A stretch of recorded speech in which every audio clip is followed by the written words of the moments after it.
अब चीन पाकिस्तान से पाई पाई वसूल करने की तैयारी में है। दोस्तों, एक इम्पोर्टेंट रिपोर्ट आई है, इंटरनेशनल डेट रिपोर्ट। जो इंटरनेशनल डेट रिपोर्ट है, ये वर्ल्ड बैंक ने जारी की है, जिसके मुताबिक पाकिस्तान जो कि 240 मिलियन की आबादी है, उसने सबसे ज्यादा कर्जा चाइना का देना है, जो कि $29 बिलियन है।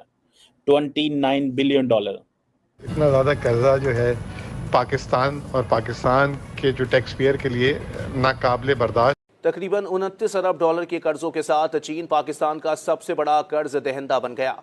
आलमी बैंक की एक रिपोर्ट के मुताबिक पाकिस्तान इस साल IMF से कर्ज लेने वाले सरे फहरिस्त 3 ममालिक में शामिल है। हमारे जो टैंक है वो इस काबिल नहीं है कि हम जो है वो इनको कंट्रोल कर सकें। उनमें तेल डालने के लिए उनके अंदर तेल डालने के लिए हमारे पास जो वो पैसे नहीं है, और वो इतना ज्यादा है कि पाकिस्तान ने अकेले चाइना को, सिर्फ चाइना को ही $29 बिलियन पे करने हैं। तो ये आप इससे ये भी अंदाजा लगाएं कि अगर पाकिस्तान ने $30 अरब एक मुल्क के देने हों तो उस मुल्क के आगे हमारी क्या पोजीशन होगी, हम कितने आज़ाद होंगे। ये जो जिसे कहेंगे ना, ये जो चीज़ है, ये मेरा ख्याल है कि ना तो ये चाइना के लिए अच्छी है, ना ये पाकिस्तान के लिए अच्छी है। नमस्कार दोस्तों, स्वागत है आपका रियल भारत टीवी में। दोस्तों, पाकिस्तानी मीडिया की लेटेस्ट वीडियो के बारे में बात करते हैं। दोस्तों, इंटरनेशनल डेप्थ रिपोर्ट आ चुकी है, जिसमें वर्ल्ड बैंक ने बेसिकली सब देशों के बारे में, एक एक देशों के बारे में अच्छे से एक्सप्लेन किया है कि किस देश ने सबसे ज़्यादा लोन ले रखा है और किस देश ने अपनी बजट से ज़्यादा लोन ले लिया है और वो अभी चुका नहीं पा रहा है, और जब वो टाइम पे नहीं चुका पाएगा तो क्या डिफ़ॉल्ट होगा। ये सब जो है बेसिकली सब पब्लिश कर दिया है वर्ल्ड बैंक ने गूगल पे। आप जाकर के एक्सेस भी कर सकते हो, जाकर के गूगल पे देख भी सकते हो कि किस देश ने कितना लोन ले लिया है और किसने अपनी बजट से बाहर एकदम लोन ले लिया और चुका नहीं पा रहा है। तो दोस्तों, इसमें पाकिस्तानी मीडिया का रिएक्शन देखते हैं और मिलते हैं वीडियो के एंड में। तो एक इम्पोर्टेंट रिपोर्ट आई है, इंटरनेशनल डेट रिपोर्ट। जो इंटरनेशनल डेट रिपोर्ट है, ये वर्ल्ड बैंक ने जारी की है, जिसके मुताबिक पाकिस्तान जो कि 240 मिलियन की आबादी है, उसने सबसे ज्यादा कर्जा चाइना का देना है, जो कि $29 बिलियन है। $29 बिलियन।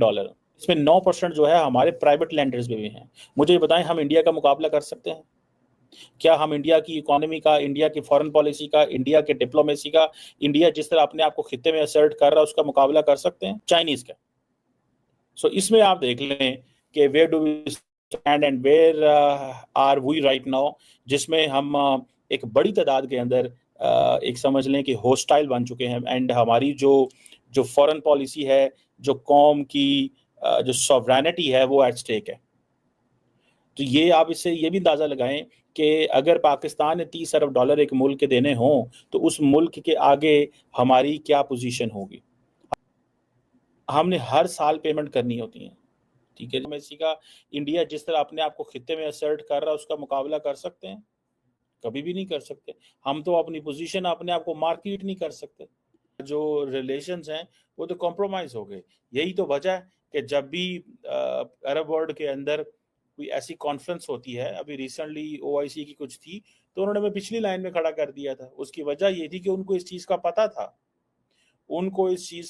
था, कि इनको बेशक इनके पास न्यूक्लियर वेपन्स है, बड़ी फौज है, लेकिन ये लोग हैं तो हमसे पैसे लेके जिंदा है ना। तो फिर साबित हुआ कि अगर आपके पास फाइनेंशियल ऑटोनॉमी है तो आप सारा कुछ कर सकते हैं। हमारा सबसे ज्यादा, आपको पता है इस खित्ते में कौन ज्यादा इंटरेस्ट देता है? वो हम देते हैं। इंडिया देता होगा बिकॉज वो उनकी इकोनॉमी बढ़ी है, ठीक है, उस हिसाब से वो जो कर्जे लेते हैं वो चीजें करते हैं।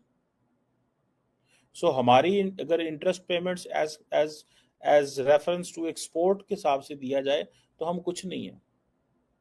हमें क्या करना है? हमें इस जंगल से बाहर निकलना है। हम चाइना जो है, आज चाइना हमारे बारे में परेशान है। एक तो हम चाइनीज को सिक्योरिटी नहीं दे पाते, पीछे उनका क्या रह गया? कि एक तरफ वो कहते हैं जी हम बंदे भी मरवाएं, और वो कहते हैं जी हाँ, हम क्यों इन्वेस्ट करें? जिस बंदे के पास पैसा है और उसको बताया जाए कि चलो बलूचिस्तान में जाके इन्वेस्ट करो, तो वो जाएगा वहां पे इन्वेस्ट करने। वो जाएगा वहां पे इन्वेस्ट करने। क्यों जाएगा वो वहां पे इन्वेस्ट करने? एक सवाल बनता है ना कि भाई मैं क्यों जाऊं वहां पे इन्वेस्ट करने? मुझे आप बस एक चीज बता दें। दोस्तों, जैसा कि मैंने आपको बताया, इंटरनेशनल डेप्थ रिपोर्ट आ चुकी है वर्ल्ड बैंक की ओर से, जिसमें उसने एक्सप्लेन किया है कि कौन से देश ने कितना लोन ले रखा है और कौन सा देश कितना लोन अफोर्ड कर सकता है, और जब टाइम पे लोन नहीं दिया जाएगा तो क्या डिफॉल्ट होगा। इस बारे में वर्ल्ड बैंक ने अच्छे से पब्लिश करके गूगल पे एक्सप्लेन किया है। साथ ही साथ दोस्तों, कौन से देश ने सबसे ज़्यादा लोन लिया है, तो पाकिस्तान ने जो है सबसे ज़्यादा लोन ले रखा है चाइना से। फॉर एग्जाम्पल, लोन कैसे लिया जाता है, जैसे अफगानिस्तान ने जापान से लोन ले लिया है तो जापान ने फिर अफगानिस्तान से लोन ले लिया है। तो ऐसे ही लोन का प्रोसेस जो है वो चलता रहता है। तो दोस्तों, आपको हमारी वीडियो अगर अच्छी लगी हो तो please like, share and comment and subscribe please.